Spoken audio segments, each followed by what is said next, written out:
dejará mentir ni Carlos Mesía, ni Tito, ni los que estamos acá presentes, ni Ángel Delgado. Esa carta permitía que alguien, algún candidato que postulara al Congreso, ya sea como diputado o como senador de la República, pueda también postular a la presidencia de la República.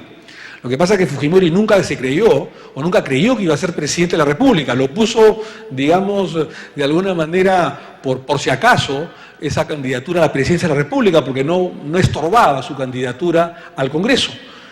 Y salió elegido senador y salió elegido presidente de la República al mismo tiempo. Tuvo que, me parece, Tito lo recordará como senador de esa época, que renunciar un día antes o 2 días antes al Senado de la República, pasar el accesitario en su lugar y juramentar como presidente 2 días después. Creo en la reforma integral, creo en la bicameralidad, creo en la no reelección de alcaldes y presidentes de región, que ha sido la única reforma que no solamente ya se aprobó en la Comisión de Constitución, sino también, y en esto agradezco a mi amigo Luis Yatas por el esfuerzo que se ha hecho en conjunto, se ha aprobado ya en primera legislatura en el Congreso, en el Pleno del Congreso, con 2/3 de la votación, más de 2/3 del número legal de congresistas, falta la segunda, que me imagino que será en marzo, porque esa misma idea que se tiene, mis queridos amigos, como causa, como circunstancia, para que no haya reelección presidencial. O sea, puede ser complementariamente para evitar la corrupción. Es un tema complementario. El leitmotiv, es decir, la motivación principal es que si el presidente de la República no puede reelegirse de manera inmediata, por una razón sencilla, porque lamentablemente manejan presupuesto propio. No es un cuerpo colegiado. El presidente de la República, en una constitución que es o presidencialista y para algunos constitucionalistas semipresidencialista, maneja el presupuesto propio, maneja todos los poderes económicos como para poder reelegirse, está en evidente ventaja contra sus ocasionales competidores y lamentablemente el poder de fiscalización, ya sea de la Contraloría o del Jurado Nacional de Elecciones o de la RENIEC o de la OMPE, son ínfimos para controlar lo que puede ser un presidente en el Perú, incluso en Latinoamérica, en funciones, ¿no es cierto? Entonces, creo que eso es importante y se han dado muchos casos, como el de Augusto Leguía en la década del 20, como el de Alberto Fujimori, como ya hemos nosotros señalado en la década del 90, que si no había estos temas de corrupción tan flagrantes y delitos de violación de derechos humanos, seguramente hubiera continuado 5 años más o muchos años más, porque el famoso plan verde de la Fuerza Armada y de Alberto Fujimori y de Montesinos de la década del 90 era perpetuarse por 20 o 25 años, ¿no es cierto? Ya sea con él o sin él, pero era un plan de alguna manera militar de origen con fachada civil. Y es por eso que justamente la no reelección de los presidentes de región, que ahora se van a llamar gobernadores, es prácticamente lo mismo, porque ellos, a diferencia del Congreso, que no son un cuerpo colegiado, manejan presupuesto propio. Y es la misma figura que el alcalde, manejan presupuesto propio.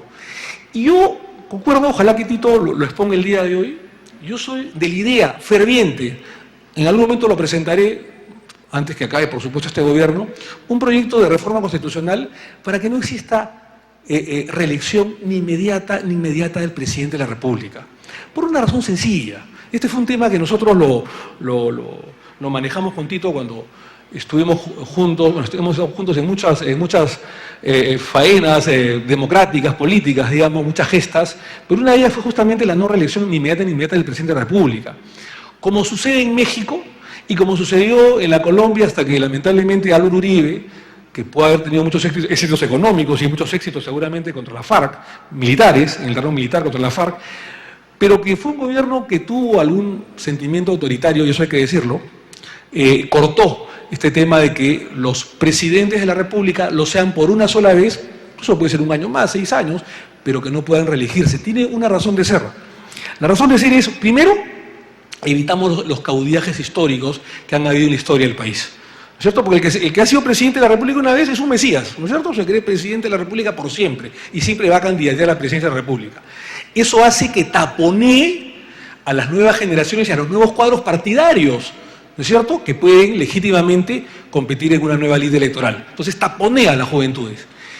Y en segundo lugar, porque si el presidente de la República, que va a saber solamente una vez que es elegido, que va a ser presidente por una sola vez, se va a esforzar por hacer un gran gobierno, un gobierno transparente, un gobierno de lucha contra la corrupción, un gobierno responsable económicamente. Y después de ser presidente de la República, regresa, ¿no es cierto? Después de ser presidente de la República por una sola vez, regresa a su partido político, por eso es importante que los partidos políticos sean sólidos, sean fuertes, regresa a su partido político tal cual fuera un pope para hacer docencia política y formar cuadros partidarios. Esa es la razón de ser de la no reelección inmediata ni inmediata del presidente de la República, ¿no es cierto? Creo que eso es importante y creo que eso es un tema que habría que analizarlo con diferentes líderes políticos y seguramente Tito nos va a hablar el día de hoy sobre ello. Yo soy un defensor de los distritos uninominales, ¿no es cierto? Yo no creo en la cifra repartidora, yo creo en los partidos sólidos y por esto es que es importante que la ley de partidos políticos se apruebe de una vez. No es una reforma constitucional, es una reforma, digamos, a la ley orgánica de ley de partidos. Se apruebe de una vez, se ha hecho un gran esfuerzo en la Comisión de Constitución, ya está en el Pleno, y está debatiéndose en el Pleno y ojalá que se apruebe para fortalecer a los partidos políticos. Y una vez que fortalezcamos los partidos políticos, lo único que se va a poder hacer es que con los distritos uninominales vayan 2 o 3 fuerzas, como sucede en algunos países de Europa, como sucede en Estados Unidos, que haya el famoso bipartidismo, tripartidismo, para que hayan fuerzas consolidadas en el Congreso de la República y se puedan hacer los grandes consensos nacionales, ¿no es cierto? Los distritos uninominales, creo yo, es una reforma constitucional, por supuesto, porque en el Perú, en la Constitución de la Carta del 93 se habla, y en la anterior también, de los distritos plurinominales, a través de una cifra repartidora, ¿no es cierto?, en que incluso un candidato que sacó, vamos a suponer, 80.000 o 100.000 votos, no puede entrar al Congreso, pero el que sacó 20.000 por arrastre del candidato a la presidencia de la República puede entrar al Congreso en desmedro del que sacó 4 o 5 veces más. Creo que ese es un tema que habrá que analizarlo. Yo creo que el distrito uninominal, porque además conecta al candidato, al congresista de la República con su pueblo, con su gente, y es mucho más conocido y mucho más legítima la elección, mucho más directa de alguna manera. Pero fundamentalmente porque se pueden trabajar consensos en el Congreso de la República. Cuando existen, como el día de hoy, cifra repartidora, distritos uninominales, existen 9, 10, 11 fuerzas microbancadas en el Congreso de la República. Y es complicado porque cada bancada, cada microbancada piensa simplemente sus intereses subalternos, personales o de micropartidos. Además, dicho sea de paso, en la debilidad de partidos en la que estamos, en el abismo institucional en la que estamos. Creo yo por eso que debe haber una reforma al respecto. Pero todo esto pasa pues por la ley de partidos. No podemos seguir con kits electorales, no podemos seguir con los movimientos regionales que no le responden al jefe, no le responden a nadie, no le corresponden a la comisión política, no responden absolutamente a ninguna comisión de ética ni al presidente del partido, ¿no es cierto?, cuando cometen alguna falta, ¿no es cierto?, dentro de su labor congresal o su labor partidaria o su labor como regidor, como lo que fuera, como alcalde, como lo que fuese. Entonces creo que esto es importante, se ha aprobado el financiamiento público estatal a los partidos políticos. Si queremos que los partidos políticos de alguna manera sean sólidos, hay que apostar por los cuadros, pero no se hace política sin dinero. Lamentablemente es una utopía. El quien dice que se hace política sin recursos económicos le está mintiendo al país, ¿cierto? Porque todo, y en una época que es globalizada, en un momento que además los medios de comunicación, sobre todo los privados, de alguna manera están en la vanguardia de las comunicaciones y del sistema financiero, es obvio que toda campaña política cuesta, y hacer partido político, y Tito lo sabe mejor que nadie, cuesta mucho más. Y es por eso que hay que fomentar de alguna manera lo que ya se aprobó en la Comisión de Constitución, que es el financiamiento estatal a los partidos políticos, de acuerdo a las cuotas o a los porcentajes que de alguna manera no van a afectar al erario nacional, porque son los partidos básicamente inscritos o que han tenido alguna llegada al Congreso de la República o a las elecciones generales. Se han dado otras propuestas, por ejemplo, el voto voluntario. Yo he presentado una propuesta sobre voto voluntario. Yo creo que este es un tema de debate. No es la única verdad. Yo sí creo que el voto voluntario, yo no considero que si el voto es un derecho, al mismo tiempo tenga que ser un deber.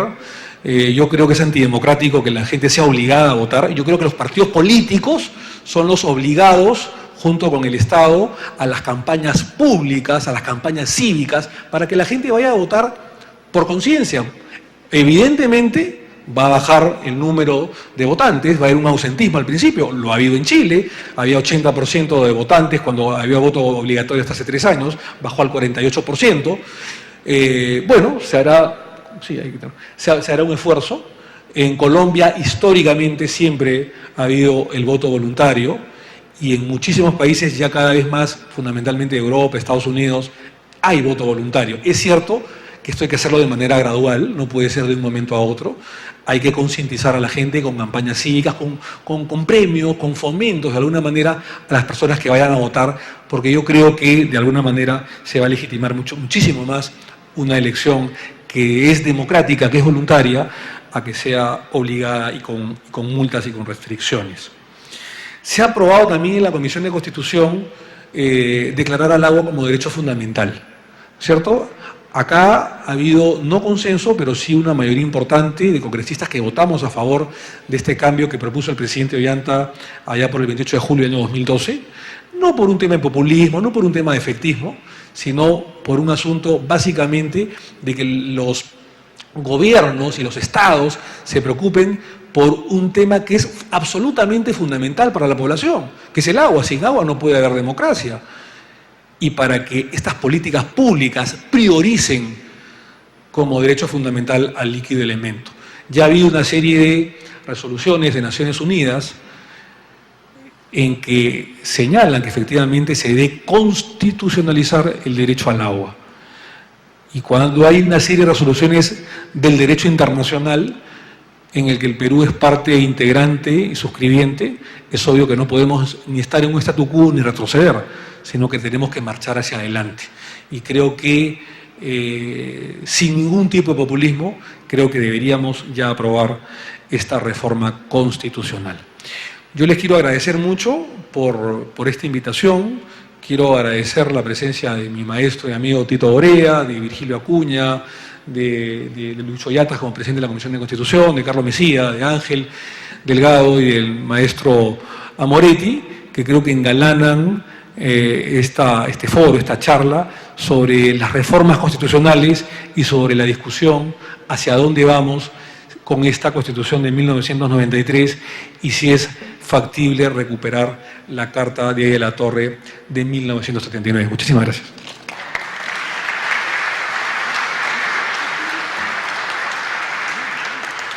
Agradecemos la participación del doctor Omar Chejade Moya, abogado y congresista de la República. Seguidamente hará uso de la palabra el doctor Ángel Delgado Silva, abogado, magíster en Derecho Internacional, Económico y Derecho Constitucional. Tiene la palabra el doctor Ángel Delgado Silva. Bienvenido. Muchas gracias.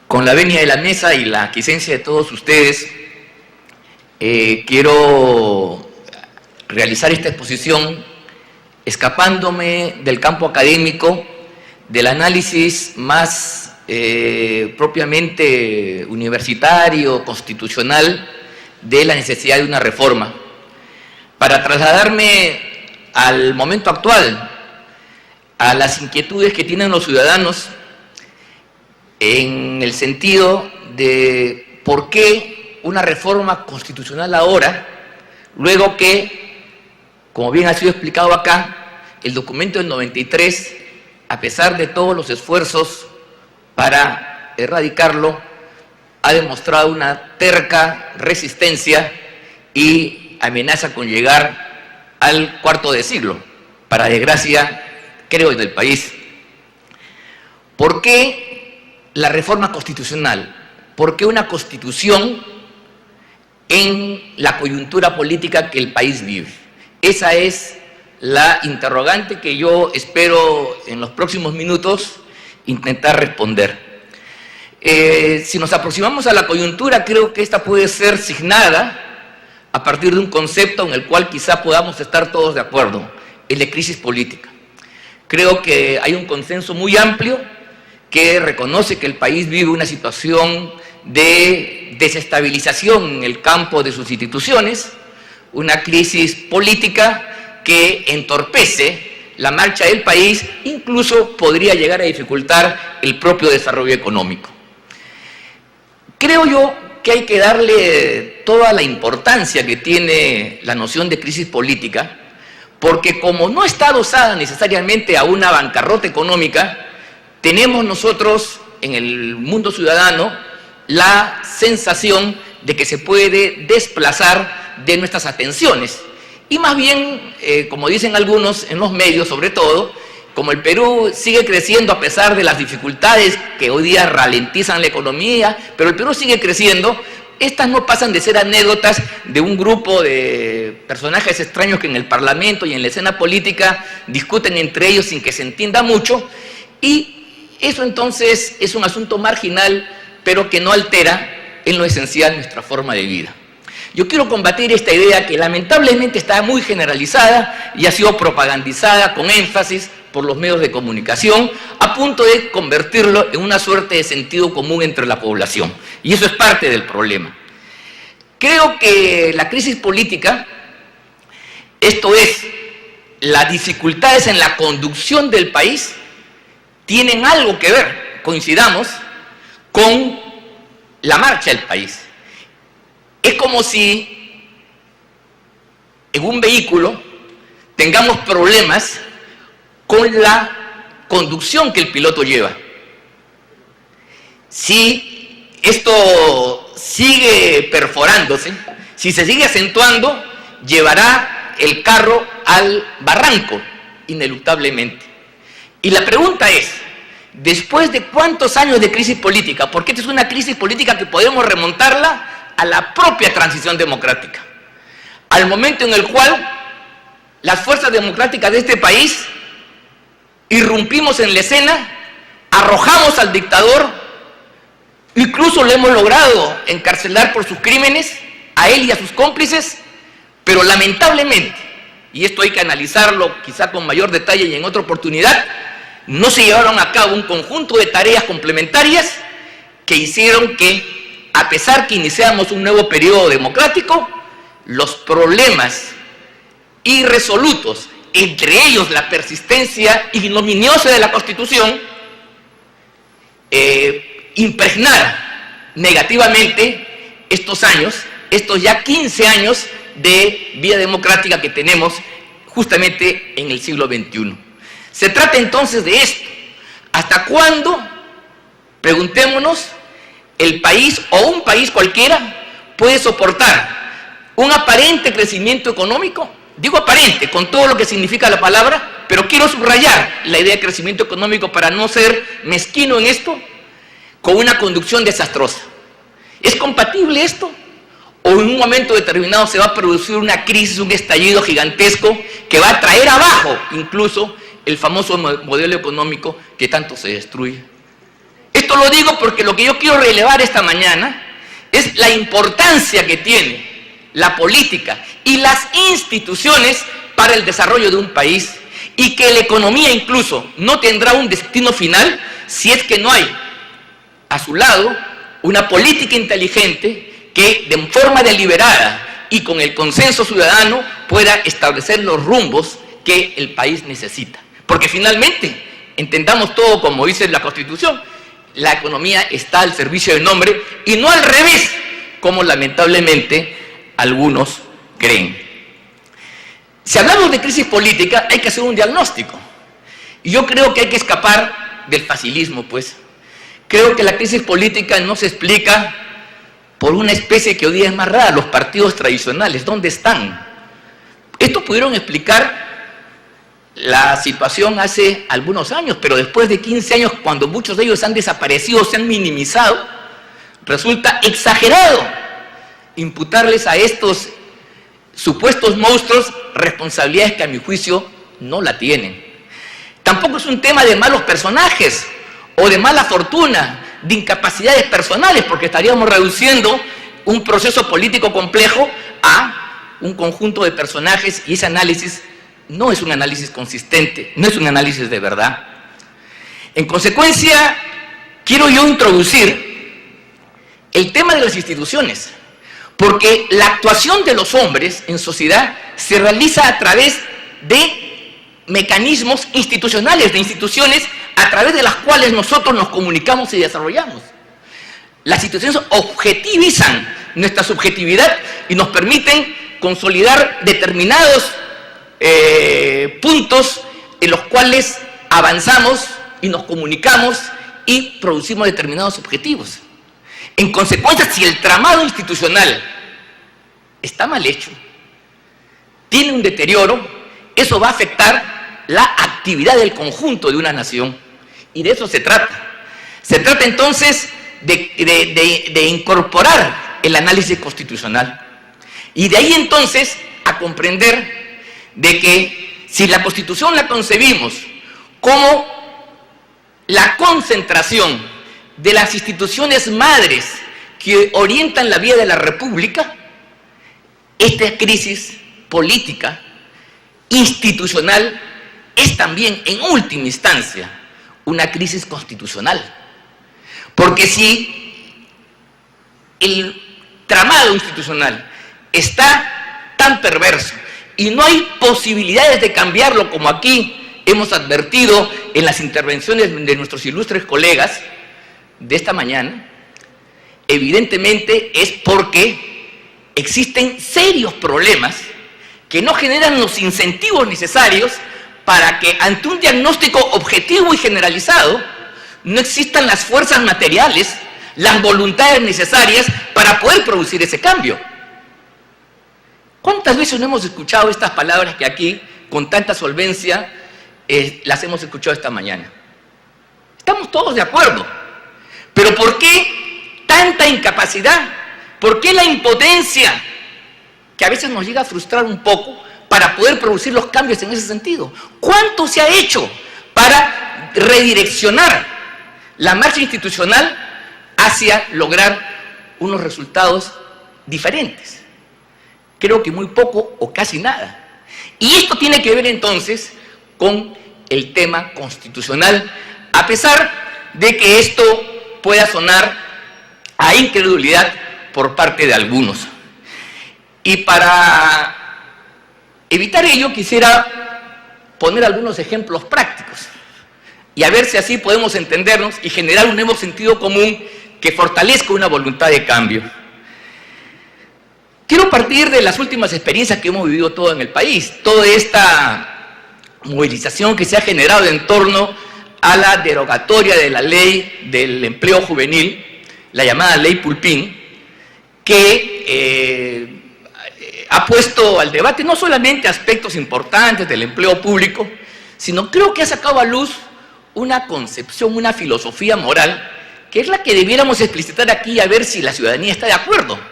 Lo que está detrás de la ley Pulpín y otras concepciones que se han puesto en marcha en los últimos tiempos es que para conseguir algún objetivo general es posible, sin ningún escrúpulo, sacrificar intereses sociales, particulares, sin ningún problema.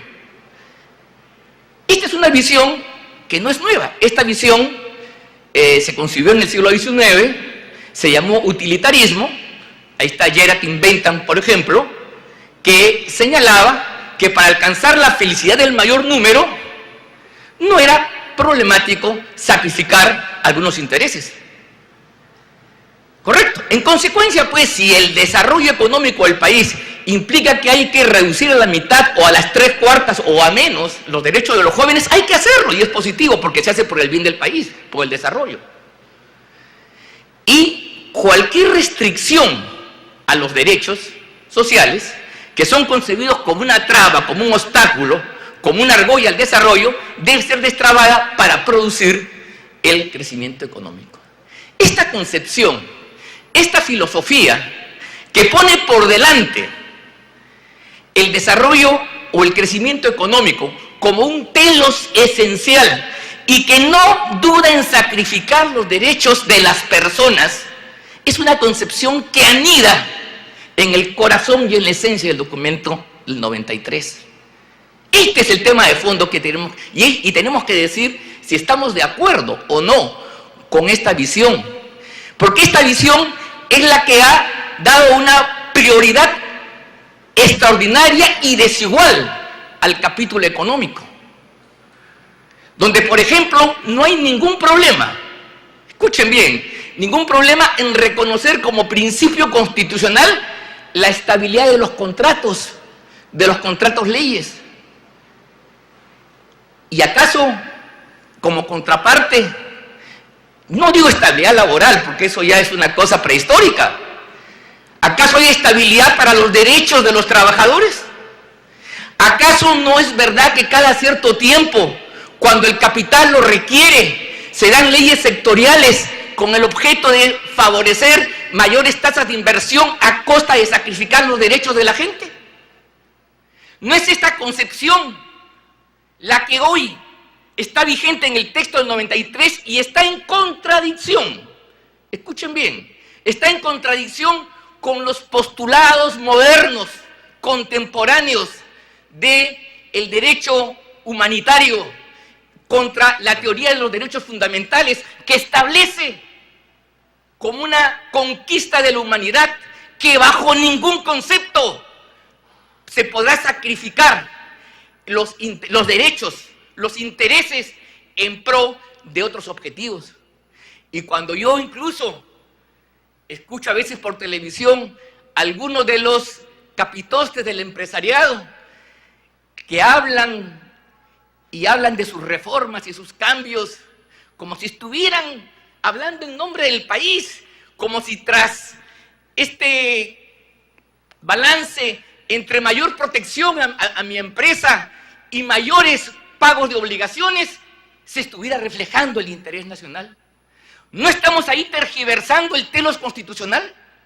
¿No estamos ahí construyendo un modelo de constitución perversa que segrega, margina y sacrifica los intereses de la mayoría? ¿No es ese el modelo que en Europa y en el mundo inclusive desarrollado no tiene problema alguno en sacrificar por lo menos a un cuarto de la población para que se genere el progreso del conjunto? Es que no tenemos otro tipo de desarrollo que no pueda conjugar el bienestar para todos con el respeto a los derechos de cada uno. Este es el tema que creo yo que es un tema constitucional. Es un tema que impregna absolutamente el capítulo económico.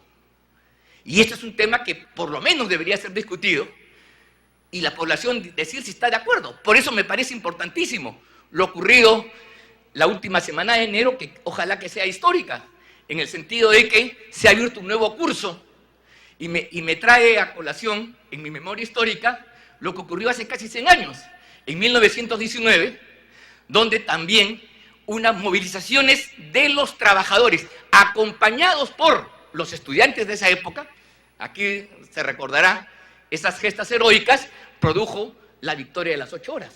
Ojalá ahora que las movilizaciones juveniles puedan poner en la agenda el tema de una nueva ley general del trabajo que permita terminar, por Dios, de una vez por todas, con la hipoteca.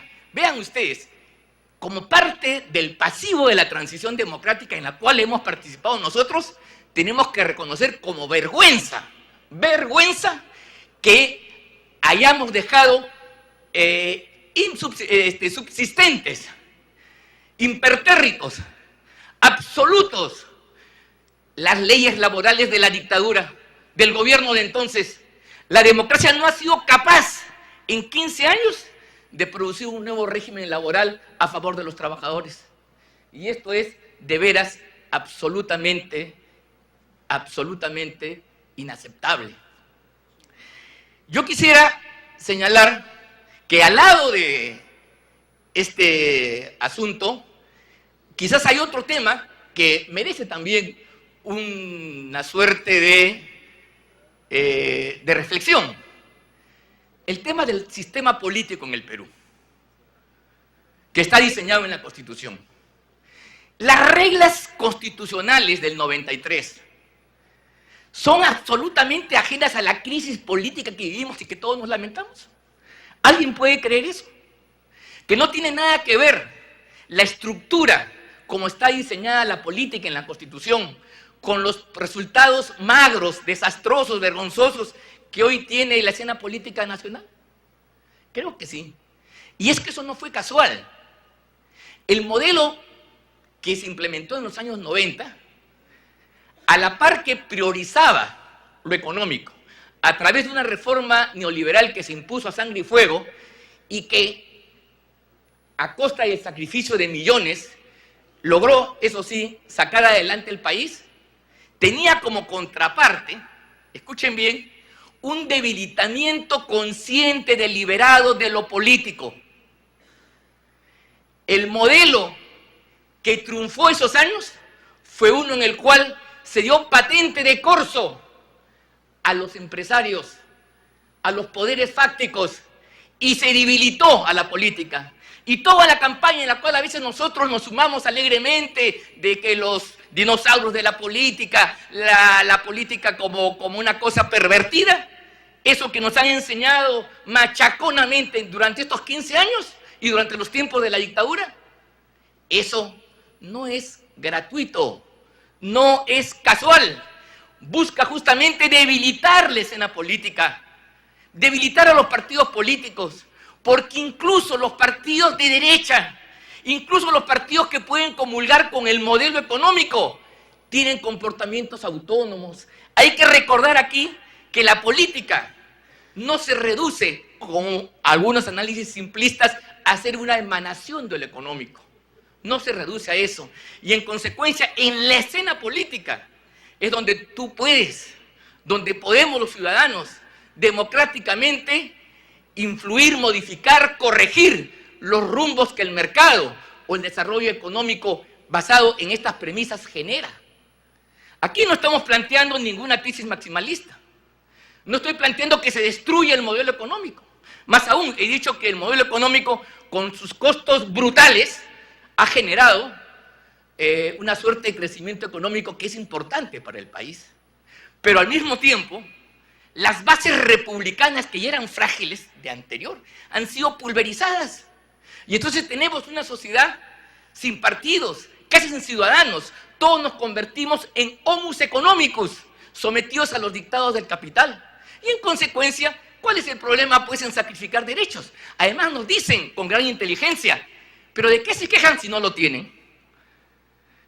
Que te den la mitad cuando no tienes nada, eso es una cosa positiva y eso es demagógico, porque vean ustedes, si hay algo fundamental en la historia de los últimos tiempos, del último siglo, es que los derechos se han universalizado, los derechos se han hecho para todos, y a pesar que no los tengamos, siguen siendo, hay una lámpara que nos ilumina, siguen siendo un horizonte que nos ayuda a persistir en ellos. Incluso es mejor que los poderes fácticos los desconozcan, los pisoteen. Aquí hay una ley emanada por el Congreso que legitime el pisoteo, que legitime la explotación, que legitime esa suerte de menoscabo de los derechos. Una constitución, al lado de normas, también es programas, también es posibilidades, también es esperanza de una vida mejor. ¿Por qué? Aquí se critica, aquí hemos llegado en la concepción del documento 93, cualquier ilusión, cualquier esperanza es un extravío. No, señores, la Constitución también nos proyecta hacia el futuro. Y cuando planteamos derechos para todos, aunque no existan en la actualidad, tiene que ser un programa gubernamental de largo plazo para que los gobiernos sucesivamente vayan avanzando hacia eso. Y eso no se puede renunciar.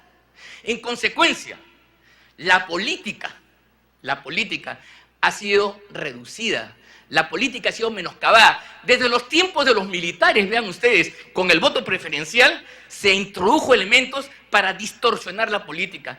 Y yo no quiero entrar ahora a detalles, pero estoy en condiciones de decir que la estructura de incentivos que establecen las reglas electorales, las reglas políticas del documento del 93 no son neutrales, sino están destinadas justamente a provocar como diría González Prada, los frutos deletéreos de los cuales ahora el país se asombra. Ese es el tema de fondo. Eso que lamentamos, en fin, no voy a calificar, pero ustedes saben perfectamente a lo que me refiero. Toda la crisis, toda la debacle de la política no es casual, no es una desgracia peruana por el hecho de ser peruanos y vivir en esta parte del continente, no. Eso ha sido un plan deliberado de quienes conscientemente, poniendo al frente la economía, tenían en simultáneo que debilitar la política para que ésta no fuera un elemento de control y fiscalización. De eso se trata, de eso se trata. Y contra eso es, creo yo, que los ciudadanos tenemos que insurgir. Por eso es que el tema constitucional no es el tema de los académicos, que lo es, por cierto, a mucho gusto. Es también un tema nacional, porque no vamos a poder jamás salir del estado en que nos encontramos si no es que cambiamos esta regla de juego que siguen produciendo una política nefasta, bastarda, mientras la economía camina libremente sin ningún tipo de ataduras y todavía pidiendo más y más gollorías como si fuera poco. Este es el reto que tenemos nosotros. Yo sostengo, y con esto quiero terminar, que el tema constitucional ha dejado ya de ser un tema de recuperar una constitución, de señalar los elementos anómalos existentes en la vigente, etcétera, etcétera. Eso está bien, creo que nos sirven de fundamento, pero creo que hay una necesidad política ahora para superar la crisis política, que es una crisis de instituciones y en última instancia una crisis constitucional. Debemos nosotros cambiar de constitución, tener una constitución que refleje las tendencias del país, los equilibrios que el Perú necesita entre el capital y el trabajo, entre los poderosos y los que no lo son.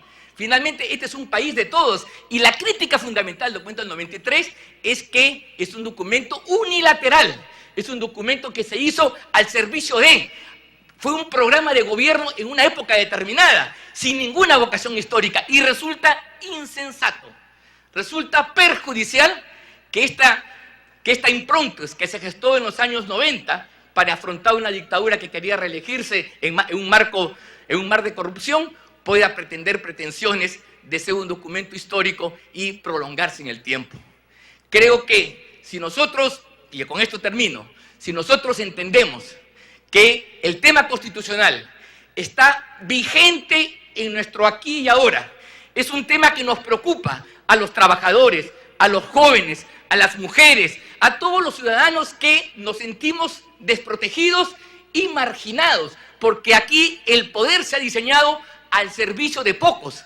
Y por eso digo yo, requerimos una suerte de revolución democrática, de gran transformación política, pacífica por cierto, pero consistente, que nos permita recuperar instituciones y hacer de la democracia el horizonte de trabajo, felicidad y desarrollo que todos queremos. Muchas gracias.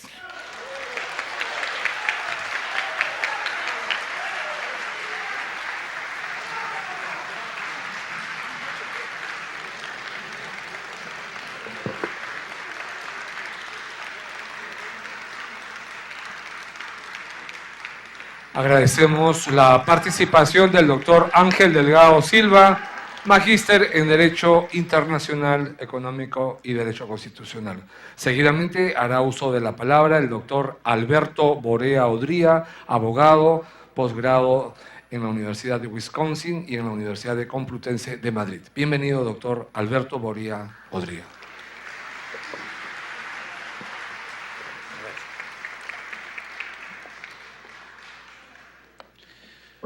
Bueno, en primer lugar quiero agradecer a Virgilio Acuña la iniciativa que ha tenido de convocar a este evento y además a Luis Cristóbal Yatas, presidente de la Comisión de Constitución, por haber tenido, digamos, la paciencia de atender durante tantas horas este debate que les quiero decir, yo he sido senador, he sido diputado, he participado en la Organización de Estados Americanos, donde he sido su presidente del Consejo Permanente, y pocas veces había escuchado un debate de esta altura. De las intervenciones de Carlos Mesía, de Omar Chejade, un político que está madurando de una manera impresionante, ¿no es verdad?, de Virgilio Acuña, con todos los datos y con toda la inquietud que tiene de nuestro presidente de la Comisión de Constitución, que nos dice que efectivamente vamos a discutir este tema y no lo vamos a enterrar, no lo vamos a poner debajo de la alfombra, que no vamos a tener miedo de entrar a esta discusión que Ángel Delgado ha planteado tan brillantemente, porque hay que decirlo como las cosas son, tan brillantemente. Creo que este discurso de Ángel va a ser publicado de todas maneras por la Casa de la Constitución, debería de publicarlo el propio Congreso de la República, y nosotros vamos a encargarnos de difundirlo para que el Perú efectivamente lo conozca.